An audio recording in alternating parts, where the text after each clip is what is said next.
vloog de lof weer eens vleg. Maar het moeske heel grapperig. Wist ik even net wat ik zeg. Daar doen een beer op Schiermonnikoog zeg. Beer boeloe, boeloe de beer. Wat oh wat, beleven we deze keer.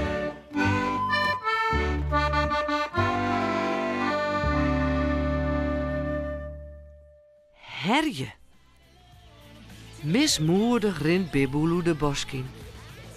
Hij zou om eens even lekker rustig in de zinnen lezen. Maar wat Ranja en een mooi boek. Maar overal hielden de oren en radio. En Loet verzelt. Zelfs Sipke hield de radio aan en de dwarniepen. Elke een had de radio maar aan today. Binnen de vogels, de wien en het rozen van de biemen net meer genoeg. Vreemd. Ik snap het liekwols net. Waarom vinden de oren die radio nou mooier als de loeden van de vogels en zo? Diep nadenkend rent het terug.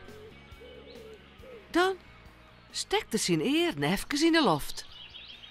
Hé, het is hier stil. Ik ga niet als de vogels en de biemen en de wien.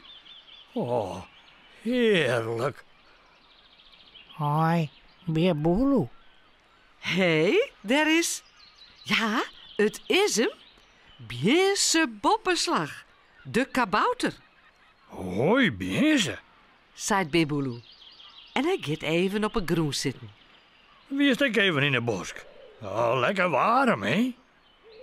Ja, het is hier nog heerlijk rustig. Nog wel. zei Bjese dan. Correct. Antwoordt Bibboeloe.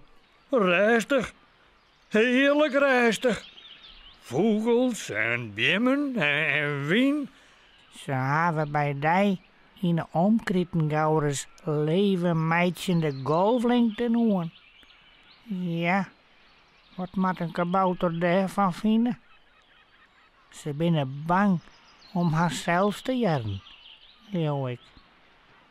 Maar ja, ik ben maar een kabouter.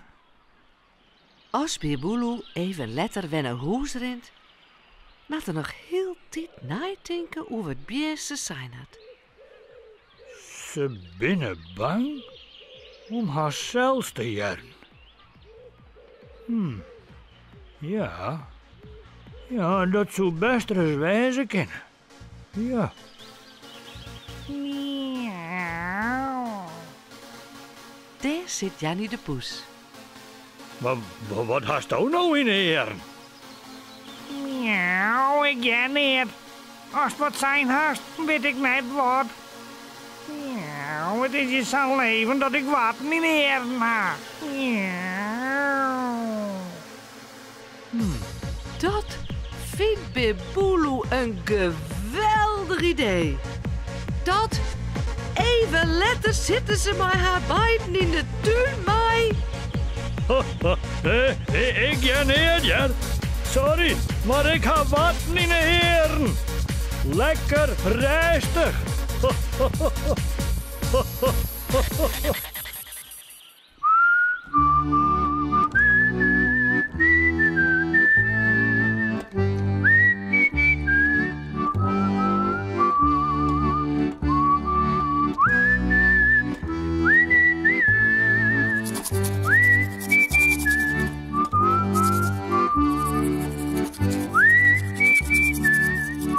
En voorast lekker sliepen.